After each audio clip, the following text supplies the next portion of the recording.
Question है plot xt time graph in depth SHM in case of depth SHM। कैसे करेंगे? पहले तो रिलेशन देखो क्या होता है। डेप्थ SHM में xt क्या होता है? a0 e की power minus bt by 2m। ये तो एम्पलीट्यूड एट टाइम t जो एक्सपोनेंशियली डिक्रीज करता है। और sine omega dash T plus phi nought. तो basically it is a product function of this two functions हो गए ना। एक तो ये वाला हो गया f1t और ये f2t। तो product of two functions is xt। तो सबसे पहले क्या करो, एम्पलीट्यूड टाइम ग्राफ प्लॉट कर दो ATT। ये वाला ग्राफ प्लॉट कर दो। कैसे होगा? ये है, ये मान लो a0 है, तो एक्सपोनेंशियली डिक्रीजिंग है ना।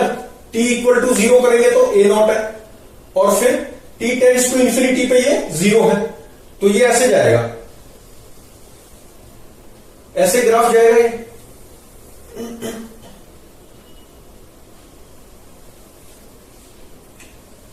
ठीक है, ऐसे जाएगा। ये टाइम फंक्शन हो गया। फिर सेकंड स्टेप क्या है? मिरर इमेज ले लो इसकी टाइम t एक्सिस में। तो मिरर इमेज मतलब जितना ऊपर a0 तो ये यहां पर माइनस a0। ये ऐसे ले लिया।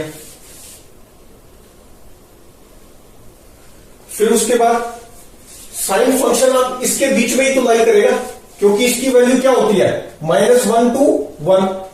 और a0 से इससे मल्टीप्लाई करेंगे तो इसके बीच में ही आएगा ना। तो t इक्वल टू 0 पे ये यहां से स्टार्ट किया तो मतलब a0 हो सकती थी। तो ये ऐसे अब साइन प्लॉट कर दो बस डिक्रीजिंग एम्पलीट्यूड का, ऐसे जाएगा।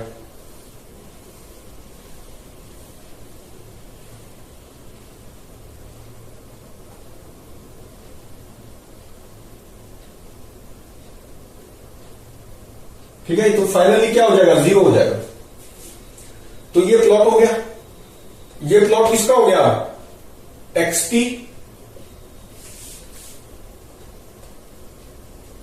टाइम फंक्शन का ये प्लॉट बन गया। सबसे पहले क्या किया? एम्पलीट्यूड टाइम प्लॉट कर लिया, फिर उसकी मिरर इमेज ले ली। फिर this will lie between -1 and 1। और ये मल्टीप्लाई किससे हो रहा है? इस एम्पलीट्यूड वाले से, मतलब इससे। तो ये इसके बीच में लाई करेगा हमेशा डिक्रीजिंग। तो इस तरह से इसको प्लॉट कर सकते हैं।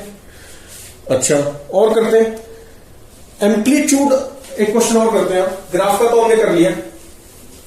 एम्पलीट्यूड जो डेप्थ SHM में है वो 1/3 हो जाता है 2 सेकेंड्स में। a0/3 हो जाता है 2 सेकेंड्स में। Find time when it decreases to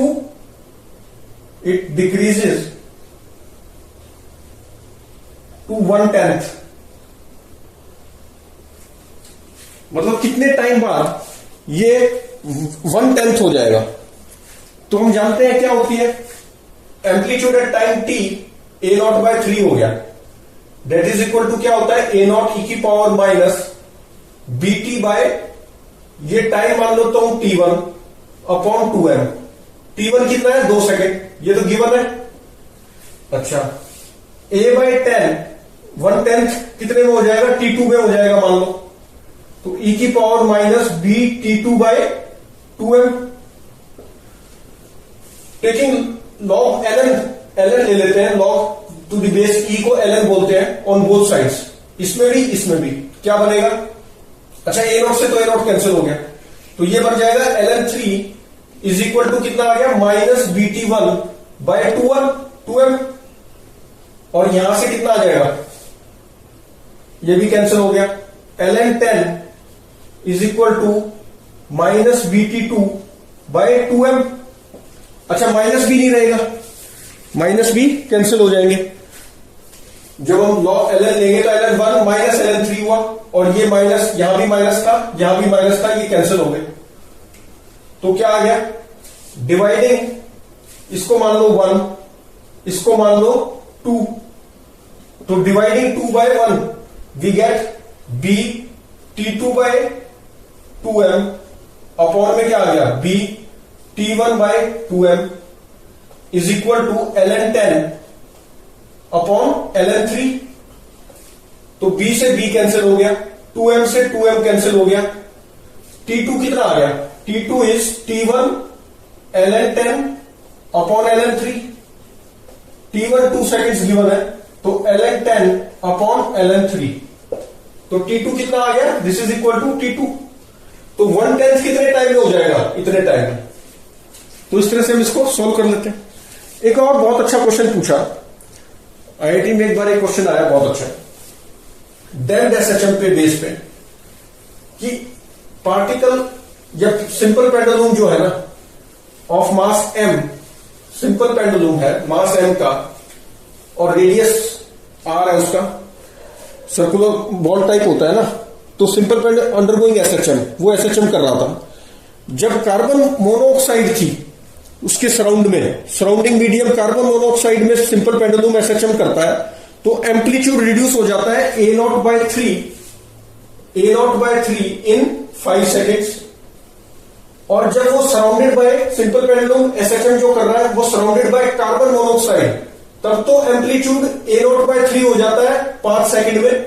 और जब ऑक्सीजन से सराउंडेड होता है तब एम्पलीट्यूड हो जाता है a0/4 इन 5 सेकेंड्स, इन 7 सेकेंड्स, तब वो 7 सेकेंड में हो रहा है।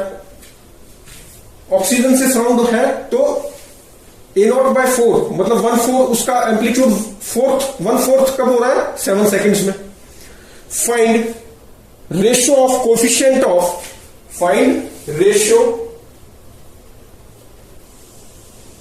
Of coefficient of viscosity of carbon monoxide and oxygen. इसको किससे रिप्रेजेंट करते हैं, ईटा ऑफ कार्बन मोनोऑक्साइड और इसका ईटा ऑफ ऑक्सीजन। तो इनकी रेशो बता दी, कैसे करेंगे। अब जो एम्पलीट्यूड होता है वो क्या होता है, amplitude at any time t is a0 e की पावर माइनस bt, e की power minus bt by 2m, यही होता है। तो अब ये जो ये आता कहां से था, जो हमारी इक्वेशन होती थी वो क्या होती थी, ये सॉल्यूशन होता था ना, ये एम्पलीट्यूड हमारा कहां से आता था। जब हम एसएचएम की जो इक्वेशन होती थी वो लेते थे ma is equal to minus k x minus bv, ये लेते थे। और यहां से हम क्या निकाल लेते थे, x at any time t is equal to a amplitude at time t sine omega dash t plus phi naught. इसका सॉल्यूशन ये होता था, ये डायरेक्टली हम बता दिया क्योंकि प्रोसेस हम फर्स्ट ईयर में समझते हैं। तो डायरेक्ट इसका सॉल्यूशन क्या है, ये यहां पे amplitude at any time t क्या होता है, वो ये वाला है। और ये bv क्या होता था, डैम्पिंग फोर्स, जो कि directly proportional to its velocity होती थी इन अपोजिट डायरेक्शन। वेलोसिटी इधर है तो डैम्पिंग फोर्स किधर लगी, ये डैम्पिंग फोर्स bv, इसकी डायरेक्शन अपोजिट टू वेलोसिटी की डायरेक्शन। तो ये जो b है this is actually friction force हो गया ना, ये फ्रिक्शन फोर्स, हम माइनस bv लेते थे। तो ये फ्रिक्शन फोर्स इस केस में क्या हो जाएगा, 6 स्ट्रोक लॉ से 6 पाई ईटा rv, ये होता है फ्रिक्शन फोर्स। तो ये जो फ्रिक्शन फोर्स है ये किसके बराबर है, this is friction force, this friction force is 6 pi eta rv। Compare करेंगे तो b क्या बन गया, b is equal to 6 pi eta r। तो ये था इसमें मेन पॉइंट। तो b को क्या पुट कर दो, 6 पाई ईटा r। तो एम्पलीट्यूड एट टाइम t अगर हम कार्बन मोनोऑक्साइड के केस में देखें तो ये हो गया a0/3 that is equal to a0 e की पावर b को क्या लिख दूं, 6 pi eta of carbon monoxide हो गया ये इंटू r, ये हो गया, और bt अपॉन 2m ये आ गया। ऑक्सीजन के केस में क्या आ जाएगा, a0/4, अच्छा t भी पता है मुझे, t कितना गिवन है इसमें 5 सेकेंड्स, a0/4 a0 e की power 6 pi eta of oxygen R, time कितना हो गया 7 सेकेंड्स हो गया, सेकेंड 7 गिवन है ना इसमें, और 2m। अब r और 7m, r एंड m दोनों में क्या है, सेम है। क्यों? क्योंकि सिंपल पेंडुलम तो सेम ही है। सिंपल पेंडुलम का मास और उसका रेडियस वो तो एक बॉब है, वो तो दोनों में सेम है, सिर्फ सराउंडिंग मीडियम बदला है, कार्बन मोनोऑक्साइड और ऑक्सीजन। तो r और m इस इक्वेशन में और इसमें सेम है, तो डिवाइड कर दो रेशियो ऑफ कार्बन मोनोऑक्साइड। पहले तो क्या करो, log taking ln both sides, तो ये तो कैंसिल हो गया, ये आ गया ln, अच्छा ये माइनस भी होता तो माइनस है यहां पर, तो ln3 इज इक्वल टू कितना आ गया 6 pi eta of carbon monoxide 5r upon 2m, और ये कितना आ गया ln4 is equal to 6 pi eta of oxygen r 7r upon 2m। ये मान लो 2 है, ये 1 है, तो क्या करो, ratio of carbon monoxide upon oxygen चाहिए ना, तो 1/2 कर दो, डिवाइडिंग 1/2, तो वी गेट क्या मिल जाएगा, 1/2 करेंगे डिवाइड, तो ln3 upon ln4 is equal to 6 pi और 2m, तो ये तो कैंसिल हो जाएंगे, तो ईटा कार्बन मोनोऑक्साइड अपॉन आ जाएगा ईटा ऑक्सीजन, ये आ गया, और ये r भी कैंसिल हो जाएगा, और 2m ये सब हो गया 5 अपॉन, ये 5 है यहां पर और ये 7, यहां से निकाल लेंगे। This implies that eta of carbon monoxide upon eta of oxygen would be equal to 7/5 of ln3 upon ln4, तो this would be our answer. कितना आ गया 7/5 ln3/ln4। तो सबसे मेन पॉइंट इसमें क्या था कि जो b है, रिप्लेस b बाय 6 पाई ईटा, और ये कहां से आया है, स्टोक्स लॉ से। स्टोक्स लॉ में क्या होता था, friction force 6 pi eta rv, तो जो b v था उसमें हमारा v क्या बन गया 6 पाई ईटा v r, और v तो था ही, तो 6 पाई ईटा r हो गया b। तो इस तरह से हम इसको सॉल्व कर लेते हैं।